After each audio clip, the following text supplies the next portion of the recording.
Assalamualaikum warahmatullahi wabarakatuh. Halo, saya Meira. Di sini saya akan melanjutkan membaca buku Hidup Tak Selalu Baik-Baik Saja, karya Zizi Aurora. Kali ini saya akan melanjutkan bagian ke-9 dari buku ini, yang merupakan bagian terakhir dari buku ini. Bicara bahagia, sesungguhnya kita sedang berbicara tentang diri kita sendiri. Mungkin banyak yang tidak sadar tentang hal ini. Tapi inilah kenyataannya, saat kita menggantungkan kebahagiaan kita pada orang lain, tak jarang justru banyak kekecewaan yang kita dapatkan. Saya bisa bahagia meski tanpa kamu. Saat kita merasa tidak bahagia dan masih menyalahkan orang lain, artinya kita masih meletakkan kebahagiaan kita di tangan orang lain. Padahal kita bertanggung jawab atas kebahagiaan diri kita sendiri. Dalam hubungan apapun, pertemanan, persaudaraan, percintaan, setiap dari kita bertanggung jawab atas kebahagiaan kita masing-masing.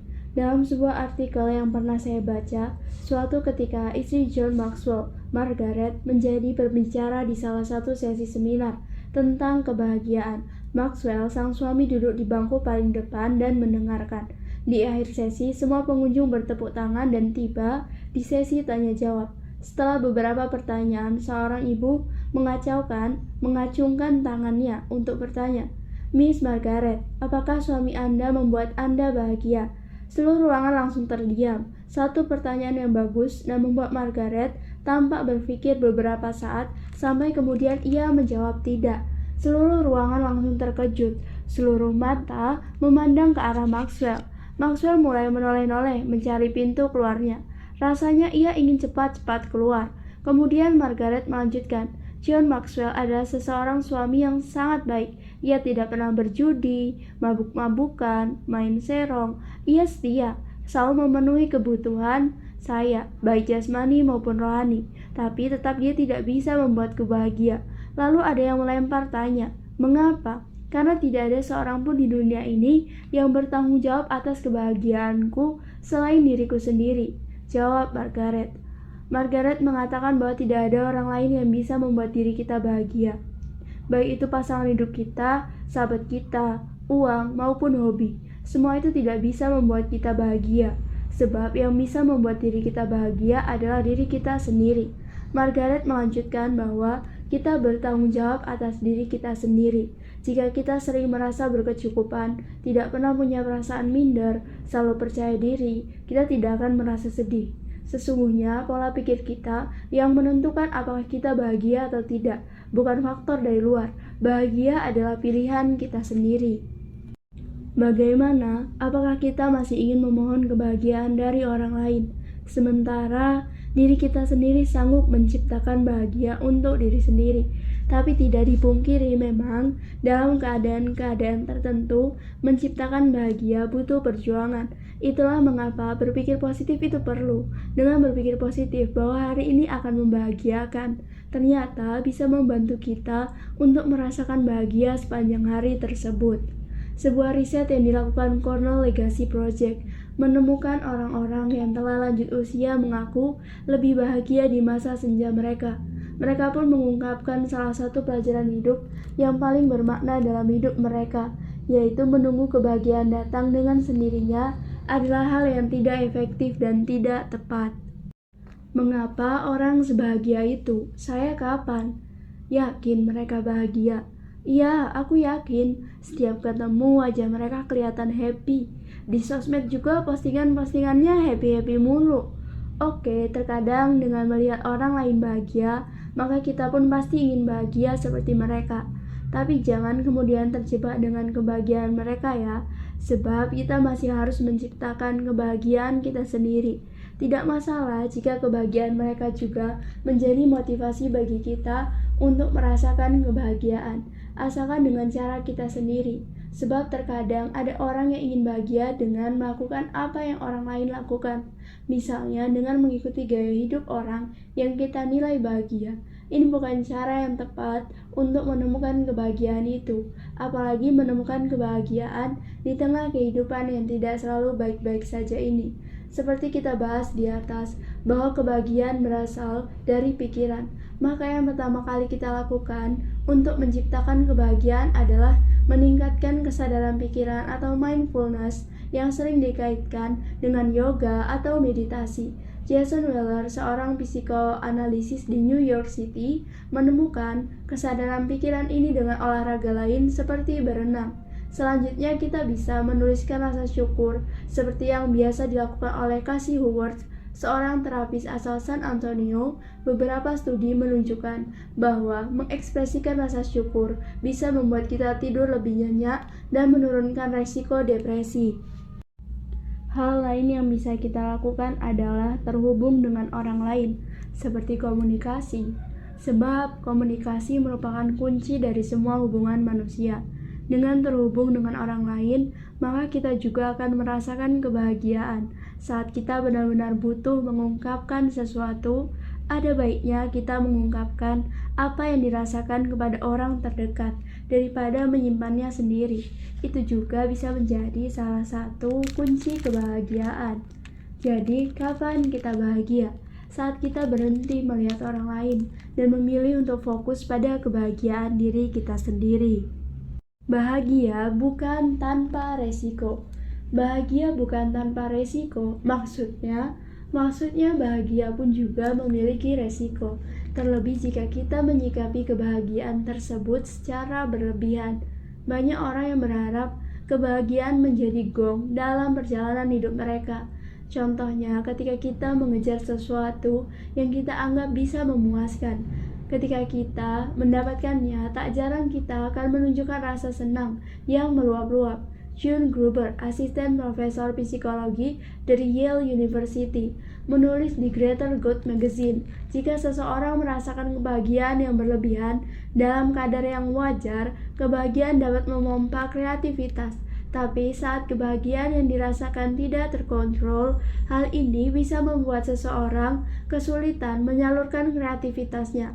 Yang perlu kita ingat adalah bagaimana proses perjalanan yang kita lalui untuk menuju pada kebahagiaan tersebut. Saat kebahagiaan tercapai pun, tidak seharusnya pula kita melampiaskannya secara berlebihan.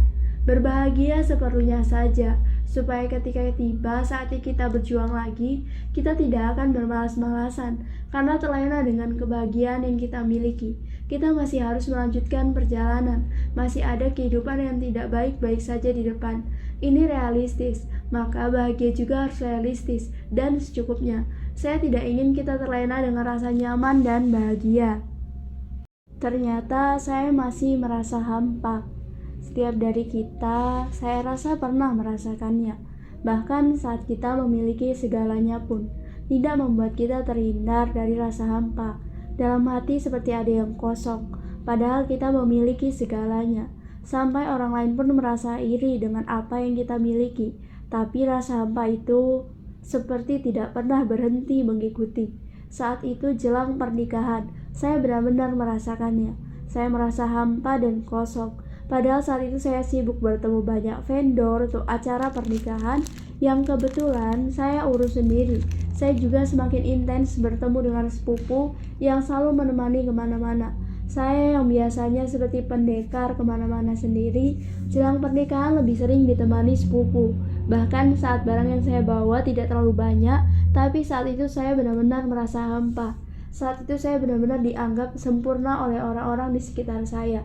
Saya punya penghasilan, pendidikan tinggi, punya calon suami yang bukan orang biasa, pendidikan calon suami S2. Saat melamar pun bikin tetangga terbengong-bengong karena seserahannya banyak sekali. Sampai makanan-makanan bisa dibagikan orang se-RT. Bisa menyelenggarakan acara pernikahan di resto, banyak teman yang memberikan ucapan selamat. Sampai tak menyangka saya bakal nikah secepat ini.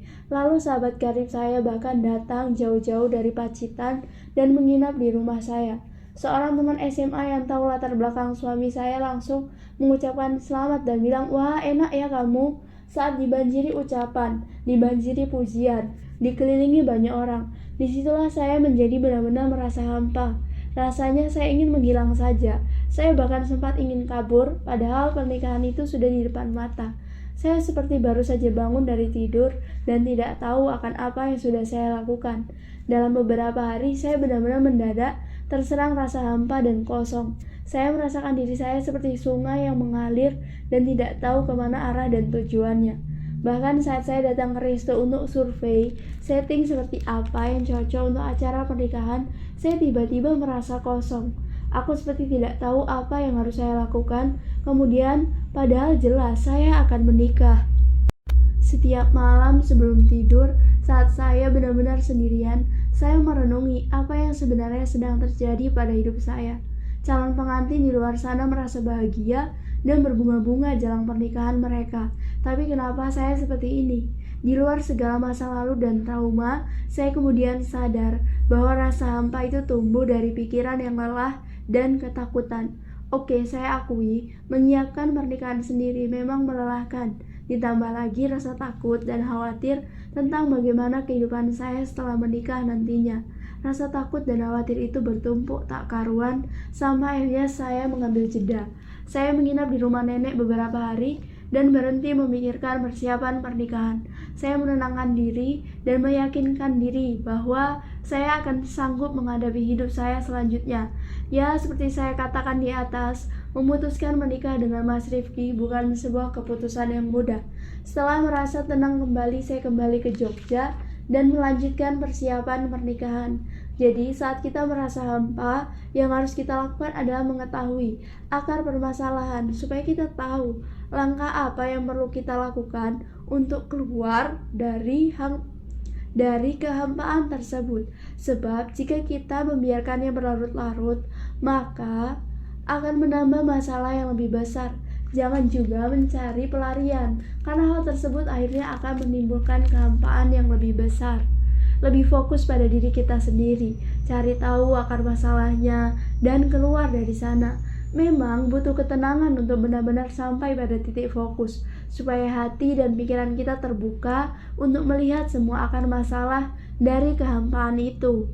Haruskah mengorbankan kebahagiaan kita? Sampai hari ini, saya masih tidak setuju jika kita harus mengorbankan kebahagiaan kita untuk orang lain, seperti lilin. Bagi sebagian orang bisa menjadi lilin adalah sebuah anugerah, adalah sebuah kekuatan. Meski harus menghancurkan dirinya sendiri, tapi cahayanya sudah menjadi terang bagi semesta. Tapi kita bukan lilin. Hidup kita sudah bukan untuk mencari sanjungan orang lain. Kita bisa kok berbagi kebahagiaan tanpa harus mengorbankan kebahagiaan kita sendiri. Kita bisa berkorban waktu, materi, tenaga, tapi kita tidak bisa berkorban kebahagiaan. Sekali waktu oke, kita mengorbankan apapun, bahkan kebahagiaan kita demi orang lain. Tapi jika ini terlalu sering kita lakukan, kita terlalu sering mengorbankan diri demi kepentingan orang lain. Itu tidaklah benar, sebab bisa jadi kehadiran kita justru akan dimanfaatkan oleh orang di sekitar kita. Dan saya adalah salah satu dari sekian banyak orang yang kadang terlalu baik dengan orang lain. Saya kerap memaklumi apapun yang mereka lakukan pada saya, lantaran saya terlalu baik dengan orang lain. Jika diibaratkan, saya seperti rela melompat ke dasar sumur untuk mengambil berlian tersebut. Meskipun saya tidak mendapatkan keuntungan apapun setelah saya menceburkan diri ke sumur itu, lantaran saya terlalu baik itu tadi. Akhirnya saya mengabaikan beberapa kejadian menyakitkan yang saya alami. Pun entah saking bodohnya atau baiknya, saya masih mengulanginya lagi. Saya tidak mengharapkan apapun, saya hanya ingin berbuat baik. Hanya saja ternyata yang saya lakukan berlebihan, karena saya harus mengorbankan diri saya sendiri. Seperti yang pernah terjadi di suatu kesempatan. Pada tahun 2018 lalu, ada seseorang yang berutang kepada saya. Jumlahnya hanya ratusan ribu. Ia mengatakan bahwa ia akan mengembalikan uang itu setelah uang gajinya turun. Tapi setelah beberapa kali gajian, ia bahkan tidak lekas mengembalikan uang saya. Saat ia meminjam lagi pun, masih saya pinjami. Setiap kali meminjam, ia selalu mengatakan yang sama, akan dikembalikan setelah gajian. Sampai akhirnya di akhir 2018, ia posting foto-foto jalan-jalan keluar kota. Saya sempat mengomentari foto itu dengan mengatakan, "Cie, habis jalan-jalan," tapi ia hanya membahas dengan emotikon tawa lebar. Oke, saya berhenti membahas utangnya. Pada 2019 lalu, saat saya hendak mengambil ujian TOEFL, barulah saya sadar uang pegangan saya kurang. Saya pun bermaksud menagih kembali uang yang dipinjam oleh orang ini. Ia bersedia mengembalikan. Kami pun janjian di salah satu tempat pukul 5 sore. Hari itu jalanan macet sekali. Saya sudah berusaha berangkat lebih awal dan sedikit ngebut, tapi saya tiba di tempat kami janjian pukul 5 lebih 20 menit. Oke, saya salah karena terlambat. Saya kemudian menemukan motor dan duduk menunggu di tempat kami janjian karena saya juga belum melihatnya. Saya kira ia belum datang. Saya kemudian mengirim chat ke WhatsApp-nya, tidak dibalas. Saya telepon, tidak diangkat. Saya sudah menunggu sampai pukul 6:30 malam. Sampai akhirnya ia membalas chat saya begini, "Tadi aku udah sampai di situ, tapi kamu nggak ada. Ya udah, aku pulang. Kamu nggak ngabarin kalau kamu pulang. Aku telat karena jalanan macet," balas saya lagi. "Sekarang mending kamu ambil uangnya di rumahku aja," balasnya lagi. Sumpah saya kesel sekali. Kan bisa ya ngabarin kalau memang dia mau pulang. Dia malah meminta saya datang ke rumahnya, padahal jarak tempat kami janjian ke rumahnya juga lumayan jauh. Tempat itu sudah berada di tengah-tengah, supaya kami tidak terlalu jauh. "TF, transfer aja," pinta saya. "Enggak bisa." Saya semakin kesal, padahal uang itu akan saya gunakan untuk mendaftar tes TOEFL 2 hari lagi. Saya kebingungan saat itu. Untunglah besoknya saya mendapatkan transferan fee menulis dari sebuah penerbit. Oke, saya kemudian berhenti membahas uang yang ia pinjam. Setelah kejadian itu, ia tidak menghubungi saya kembali. Ia seperti hilang dari peredaran dan kembali menghubungi saya saat ia kembali ingin meminjam uang. Bodohnya lagi, saya meminjami karena saya punya banyak stok untuk memaklumi. Semakin kesini saya pun semakin sadar bahwa ia hanya menghubungi saya saat butuh meminjam uang saja. Ini benar-benar melelahkan dan membuat saya kesal. Selain kejadian itu, masih banyak kejadian-kejadian bodoh yang saya lakukan sampai akhirnya saya sadar bahwa kita tidak bisa membahagiakan semua orang, apalagi sampai mengorbankan kebahagiaan kita. Ada kalanya memang keberanian mengatakan tidak itu sangat diperlukan. Jika kita terlalu sibuk ingin membahagiakan semua orang, yang ada kebahagiaan kita sendiri yang terampas. Ingat, kita masih harus bertanggung jawab atas kebahagiaan kita sendiri. Terkadang saya harus pura-pura bahagia. Saya kira pura-pura bahagia adalah makanan kita sehari-hari. Ya nggak sih? Saat kehidupan tidak sesuai yang kita inginkan, saat ada sesuatu yang mengecewakan kita, terkadang kita merasa bahwa rasa kecewa yang kita rasakan tidak selalu harus ditunjukkan pada siapapun. Disitulah akhirnya kita merasa harus berpura-pura seolah tidak terjadi apa-apa di depan orang lain. Padahal mah kalau lagi sendiri di kamar ya nangis bombay. Beberapa hari lalu saya melihat di story WA seorang teman. Tidak tahu ia dapat dari mana, tapi kata-katanya cukup membuat saya sadar bahwa bahagia memang harus seperjuangan itu. Begini isinya: belajar untuk selalu bisa, menolak ribut, memilih diam, menolak debat, memilih damai, menolak ngomel, memilih zikir, menolak benci, memilih memaafkan, menolak sedih, memilih canda, menolak marah, memilih sabar, menolak mengeluh, memilih syukur, menolak menangis, memilih senyum. Ya, kadang bahagia harus seberjuang itu. Bukan hanya bahagia yang butuh perjuangan, pura-pura bahagia pun butuh perjuangan. Jadi, kapan kita bisa benar-benar bahagia? Di unggahan Instagram, saya sering melihat postingan seperti ini. Semoga yang hari ini sedang pura-pura bahagia, suatu saat menemukan kebahagiaan yang sesungguhnya. Seolah kebahagiaan itu bukanlah sesuatu yang mudah didapatkan dan memang harus diperjuangkan. Iya sih, saya sendiri kadang berpikir lebih banyak orang yang berpura-pura bahagia daripada merasakan bahagia yang sesungguhnya. Setelah saya membaca golden words di atas, saya kira kita bisa mulai mencobanya supaya kita mendapatkan kebahagiaan yang sesungguhnya.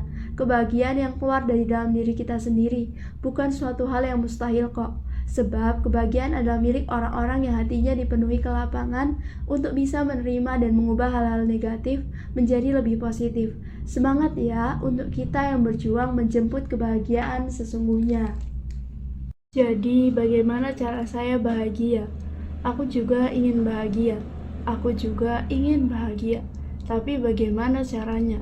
Mungkin pertanyaan itu diam-diam sering datang di malam-malam saat kita sendirian, saat kita merenungi sekian perjalanan yang tidak baik-baik saja, dan merasa bahwa kita belum benar-benar merasa bahagia. Lebih tepatnya, selama ini mungkin kita lebih sering pura-pura bahagia, terlebih berusaha bahagia di tengah kehidupan yang tidak baik-baik saja ini. pasti butuh perjuangan. Meskipun lagi-lagi jatuhnya kita akan pura-pura bahagia, tapi ada hal-hal yang bisa kita usahakan untuk menciptakan kebahagiaan yang sesungguhnya. Pertama, pastikan berada di lingkungan yang sehat. Sekuat apapun kita mencoba bahagia, tapi jika kita berada di lingkungan yang salah, kita juga akan kesulitan untuk menciptakan kebahagiaan itu. Bukan berarti kita mengharapkan kebahagiaan dari lingkungan kita, tapi kita juga butuh support dari lingkungan supaya kita bisa menciptakan sebuah kebahagiaan. Saya tidak bisa membayangkan bagaimana perjuangan teman saya, Sandra, selama 6 bulan bertahan di rumah saat ia sendiri sering diabaikan oleh suaminya.